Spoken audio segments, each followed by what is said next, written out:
nationally is like overreacting to league trends this year. It's been 3 games. Yes. I think we forget that the first 4 weeks of the season are basically the preseason now because there isn't really preseason the way there used to be. So these broad assumptions that no one could score against too high and no one could score points anymore and the league is like super duper conservative. I don't want to get too far out over our skis, but I do think this question raises an interesting point. And this is from Derby. Don't know if anyone has brought this up, but I was thinking with the defenses forcing the quarterbacks to play more conservative and lean more on the run game, do you think that extends Rodgers' shelf life? Now, I think part of why the Jets drafted Braylon Allen and Isaiah Davis and added so many offensive linemen is they did want to be a little more run heavy than people expected because they want to get 2 years, maybe 3 years out of Rodgers. Early part of the season, Pat's game aside, the Jets have 2 aliens at running back, and they're going to lean on them, you would think, pretty consistently. Davis got a little burn in that game. What do you think of that sort of framing of the Jets offense? And while it was fun to see Rodgers throw for 280 and go for 300 nearly, do you think there's going to be a lot of weeks where the Jets are way more run heavy than people generally expect? Yes, but I think a reason for that is because I think Braylon Allen is more ready than anyone expected, including like I think they were very high on him all summer. He was I've been saying this for the last couple of weeks. Like you go through training camp sometimes and guys just stand out and you're burned often where you get to the season and it's like you have to remind yourself that the training guys who dominate in training camp usually doesn't translate. So it's kind of like reaffirming that he's actually as good as he looked. Like he just looks the part, like in a way that I did not expect. And I imagine they didn't expect him to look this good because they got him in the 4th round. So I think he's kind of changed their plans a little bit just because like he's become like a legit part of this offense. How many, I forget how many touches he had last week, but he had like something like 12 touches. I don't think I wouldn't have predicted that for week 3 for him. I thought Brees was going to get 25 to 30 every week. So this is going to extend Brees Hall's shelf life this season. You're going to give him some breathers, play them together.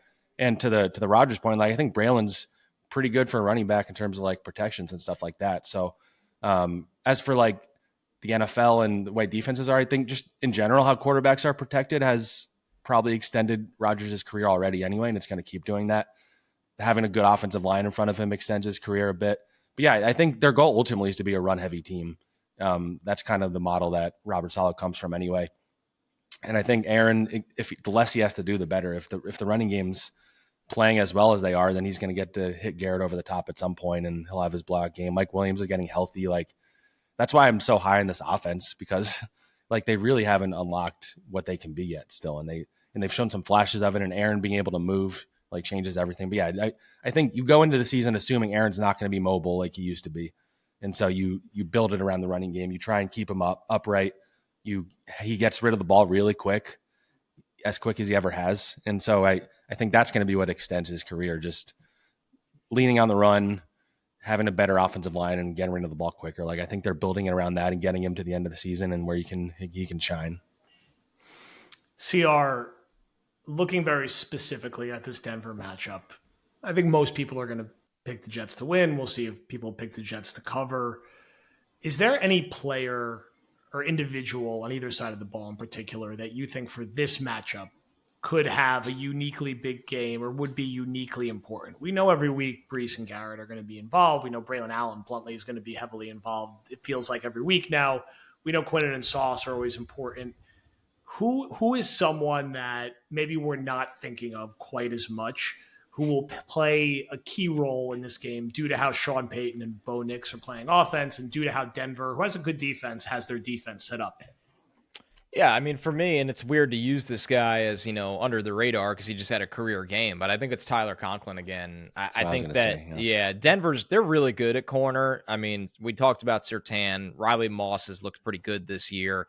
They have a pretty good secondary, all things considered. You get Conklin against the linebackers, and the key with Conklin is he's the guy that seems to understand, and a lot of it's probably because of the routes he's asked to run. When Rodgers breaks the pocket, Conklin is often already looking back at Rodgers because of his shorter routes, that he's the one drifting with Rodgers. And linebackers just aren't going to run with him. He's got a good catch radius. He's got some juice after the catch. I would look to get him and Ruckert involved in this game. I think Denver's corners can hang with the Jets wide receivers, but I think that the tight ends and to an extent the running backs, right? But that's not news. We know they're going to throw to Brees. We know they're going to throw to Braylon Allen, which is, like Zach said, it's surprising how Braylon Allen was not a pass catcher in college. He said it himself. That was the first touchdown I caught after the Tennessee game since high school. But the Jets are throwing to him. So the running backs will be really involved, but there's also the trickle effect. That means the tight ends are going to be involved because that's the matchup, and that means more Conklin in this game. Zach, before we wrap, I have to ask at least one question about it. And as a teaser, we talk about this a lot on War Room tomorrow, along with a couple other players currently not on the roster. Anything in the world of Haason Reddick? We're through, like, what is there a crumbs? What is the expectation? Anything? No, I think it's right. Everything I understand is still same as usual. I know Rodgers caused a little stir on McAfee when he made. I think he was joking. From what I haven't gathered that they've actually fired Tory Dandy, but yeah, I don't get the sense that anything has changed. Like, again, like I've been saying this whole time, I say that, but like Haason Reddick could just like show up tomorrow. Like he has the ability to do that, and he probably wouldn't communicate to the team because he's not talking to them. So yeah, it's crazy. Like it's almost just like a surreal thing that's just kind of looming and that we all kind of know is out there, but everybody's just like, I mean, what else is there to say? But it's like the weirdest situation. There's never been a holdout like this one. You can even point to like the Le'Veon Bell thing, but even that, he was on a franchise tag. Like this guy is just sacrificing his salary, and we're weeks into the season. Like it's bonkers, and I would be surprised if he's ever a Jet at this point. Wow. Maybe they changed their tune on the trade by the deadline. Like I don't see why you wouldn't, unless you just want to spite him, which I guess I kind of get also, and just carry him into next season and hold him hostage or whatever. But yeah, I don't see him being a Jet, but that could change on a whim if he just all of a sudden decides like, man, it's not fun losing $800K every week. I would like to actually get that money in my pocket. So it's just like if he likes money, he'll be a Jet. Yeah, just like swing by the building. You're in Jersey, like come get the money, come play 10 games, get 8 sacks, and then get your contract somewhere else. But I agree. I have very limited expectations of seeing this guy ever in a Jets uniform. If it happens, I think it's a pleasant surprise, and that sucks because they're going to need him. I mean, he'll be a Hall of Fame almost Jet. Right? Literally the captain of the team. Yeah. I mean, this is he gets the statue in the hallway. Yeah. When you walk into the Almost Jet Hall of Fame, there's a statue of Haason Reddick. This is the closest somebody has come to not actually being a Jet, I feel like, I think it's so. just unprecedented. He did the press conference. Yeah, he did the intro presser. That's the rarity. Part. You don't usually guys call back and say, actually, I changed my mind. Yeah, exactly. Yeah. I mean, there's definitely people out there who bought an Haason Reddick Jets jersey somehow. Oh, no. And they're just stuck with that now. It's insane. And we just need to hope that Will McDonald stays on his 20-sack pace and Taylor gets going, and I'm sure get some more Quinnen. But yeah.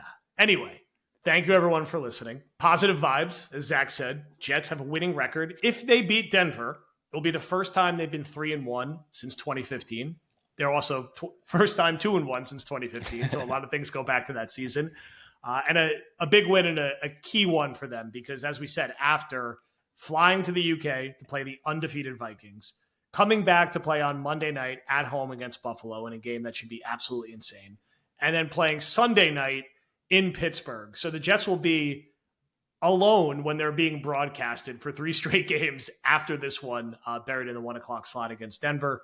Thank you, everyone, for listening. BadlandsTOJ.com, Last Dance Jet shirt, polo. Still got some playoff beers gear. We sold out all the Killer Bee shirts already, so you got to move on to the other gear, which is all very good.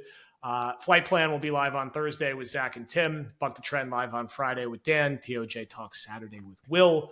12-pack of predictions live from me Sunday, and then me and Connor probably right around Sunday Night Football with post-game reaction Sunday night. Thank you, everyone, for listening, and we will talk to you soon.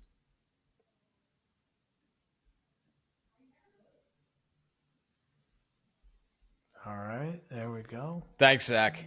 Yeah, cool. Thanks, Zach. Yeah, great talking to you guys.